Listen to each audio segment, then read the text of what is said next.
So That's exactly it. So do you think I'm right or wrong in terms of the populist right versus the elites? Who's You are Trump going to screw? 100% right. The question is, how's it going to play out? Right now, for sure, the billionaire elite country club Republicans, the old school, and new school tech gangsters. Look at the Those guys are libertarians riding right high, and we see them today. And there's you Tim pointed Cook right you there. pointed all that out. Yeah, they're there, right? But Donald Trump knows who voted for him. And that's going to be reminded as time passes. They're going to be more and more important to him. And in the end, what can the tech guys really do for Donald Trump? He's not running money again. He doesn't need more money. No, he doesn't, but the RNC does. That's true. Because here's what I think is going to happen. I think what they're going to do, they're going to try and play the same game that the Democrats play, okay? The Democrats always tell, let me use the healthcare phrase, marginalized, disadvantaged people. I think that the Republicans are going to do the same thing.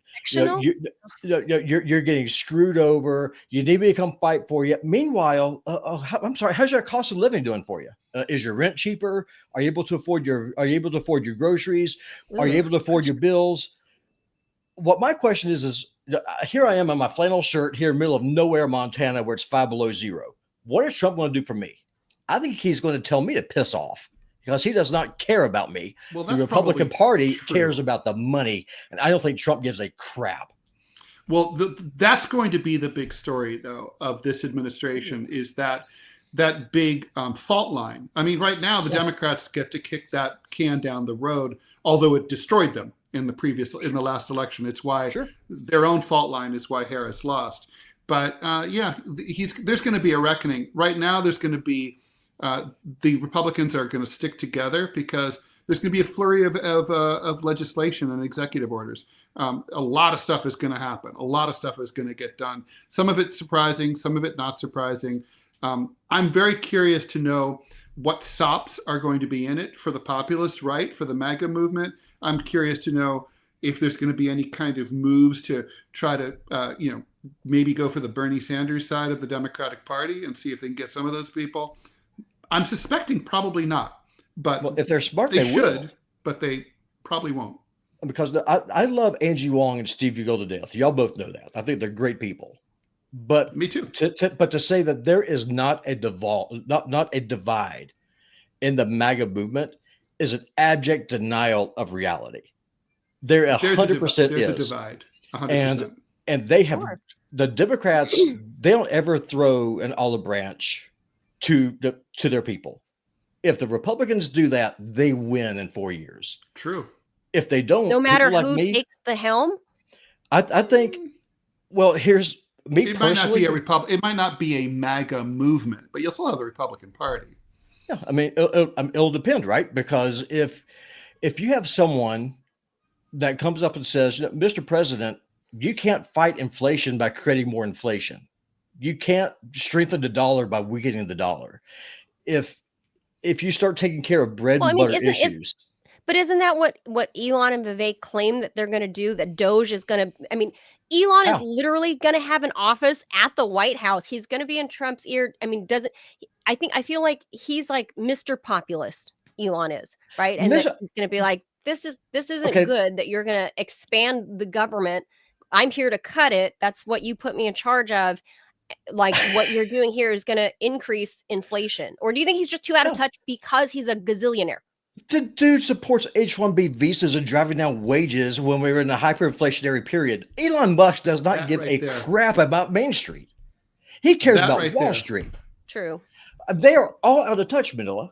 That's the thing. They are all out of touch. And that's what Angie's missing. And that's what Steve is missing. And as a right winger, that's to be able to reach across the aisle to a freaking communist who gets it, because the people who said they're my allies are completely out to lunch. That's fair. That is the true. H-1B visa where am I wrong? It's not like a massive part of the economy, but it's symbolic of so much, and it explains so much. It was like, dude, this is like when Elon Musk's like raging, I'm going to go to war over this. Like, oh, dude, this is, you do not want to go to war over this. You just don't. I was Vivek's biggest supporter, and he lost me when he said white Americans are stupid and lazy. I'm sorry, if he loses Ohio, it's because of his own big stupid mouth. It's that elitist attitude. You're paraphrasing what he said. He didn't actually say that. To hell he didn't. Those were not the exact words. Not It's close enough. words, Manila. But I mean, that's what he said. That is what he said. That's what He said that he read it. couldn't I didn't find. read it. He said like Americans are too busy. They're worshiping jock culture. They're not like Right. worshiping nerd culture. In other words, nerd smart, jock dumb. Right. And that they weren't studying. Right, you guys. And to get the Right, so best he's and the not saying brightest, it's white aka America. not the dumb and the least bright. But here's the thing. Here's where y'all being cis white straight men are re-adding the white people part to it. As Vivek and under no uncertain terms did he ever mention race. And it's because you guys live in white cis male bodies that you guys took that to mean like Well, that's not white men untrue, suck. but it's also that is So- true. Those are the bodies that we live in. I'm only talking for myself here, Yeah. not Robbie. But I know all us whiteys, we check in with the hive mind from the satellite that that Elon built. But like we're not. I mean, but it is true that implication was there. I mean, if that implication had been about something that I didn't read related to it black that way. people, we would have all seen that implication too. I mean, I this, didn't that, see it that way. that implication was there.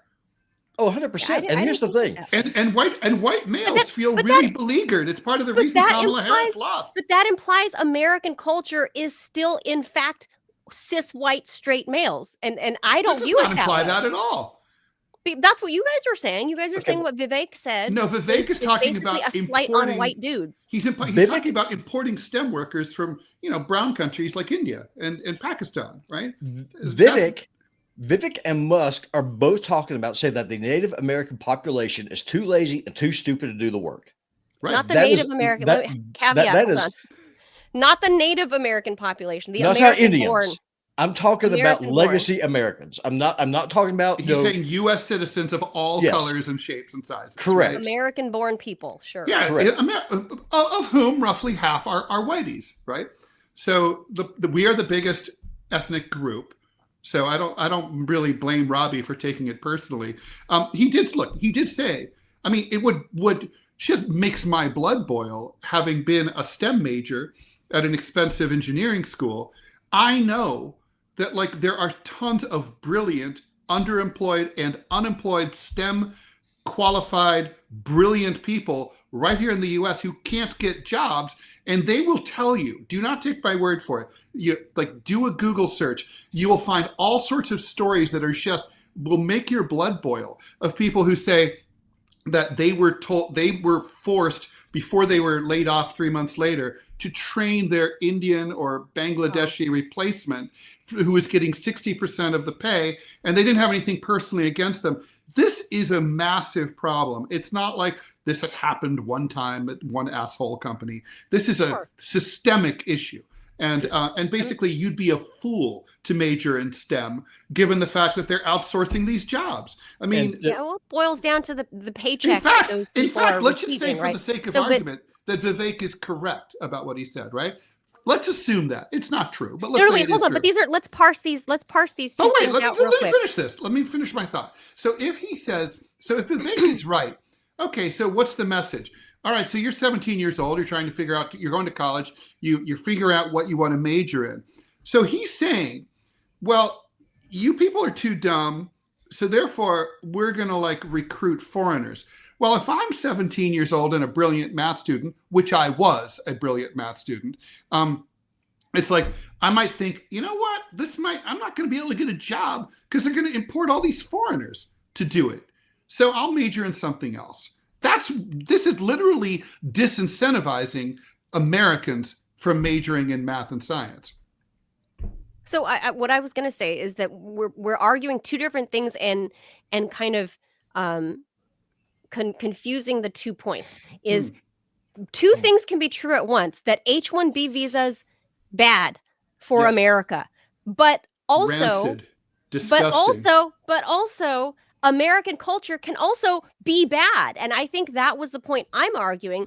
And I don't want to conflate the two, because yes, it can be I'll agree true with for that. us to say, yeah, there's no conflation. For me, it's that American culture I mean, and if we look at it as white Americana, but it's also not true that it has grown to become toxic and very like me. It's but all he was me being first. specific. Manila, he said like these companies can't find enough qualified Americans to do these jobs, and that's empirically untrue.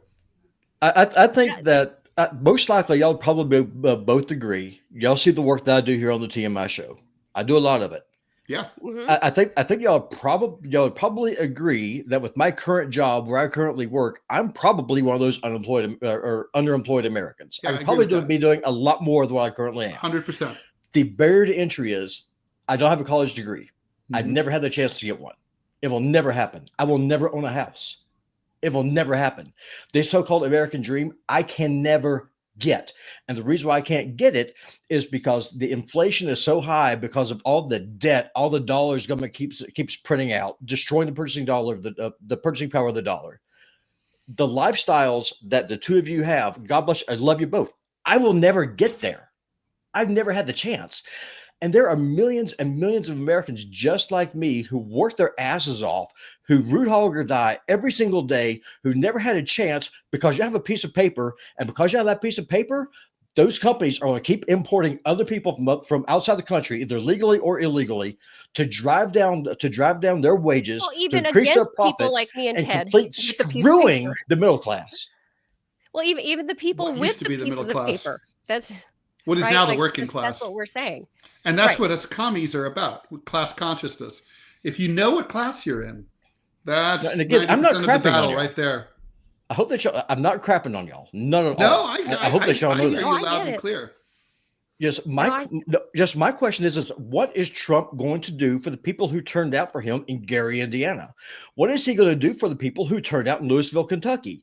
What is he going to do for the people who turned out in these Rust Belt towns that are dying because all the jobs are gone? And those jobs are not gone because Americans are stupid and lazy and ignorant. No.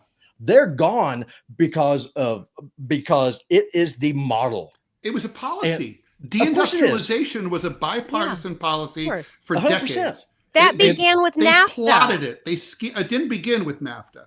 NAFTA was the last nail in the coffin. I don't know who for the millennials and Gen Xers like me, and the millennials and the Gen Zers who are living it now, they can look to an immediate piece of history, immediate piece of legislation, which was signed right there by Bill Clinton. They just showed him on TV. He was the one. It didn't begin there. You're right. But he made it. He sealed the deal. He put the nail in the coffin. That's exactly correct. Bill Clinton did. Yeah, so of course he did. That's why the Rust Belt is the Rust Belt the way we see it now. And Detroit, to be fair, they're kind of coming back. I'll tell you from 10 years ago and what it looks like today. Good on them, but manufacturing is still not back. A few pockets of brightness do not like reverse the misery, the untold misery that gutted the places where 100 million Americans live. Right? It's like it was deindustrialization, outsourcing, the maquiladoras, the WTO. Basically, look, if something can be made in the United States, why are we not making it here and selling it here? There's no good reason. There just isn't. And if I get so papayas, they don't grow good here.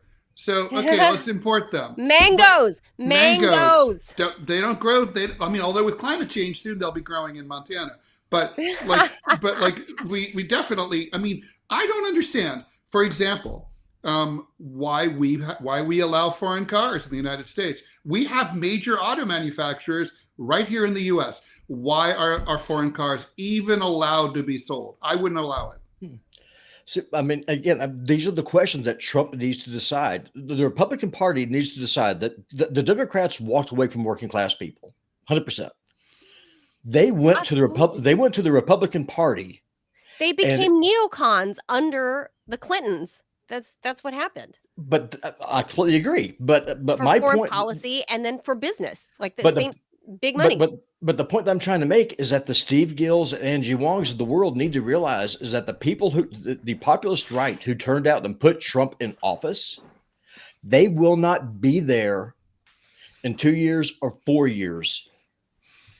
if Trump and if Trump screws them over. That's and the thing is, that sounds like an empty threat, Robbie. But No, it's not empty. I know it's true. It is not empty. And the reason I know it's true, again, it's empirical. These are people who didn't vote Republican or Democrat at all. They didn't vote before Trump came along in 2016. He got them registered and he got them to vote. People like that, they're like the Bernie voters. They don't just vote. Like, that's why the Bernie voters did not turn out for Harris. They're not gonna. It's like these are people who vote if they like what they see. They're not going to compromise that much. They'll compromise a little, but they're not going to completely sell out.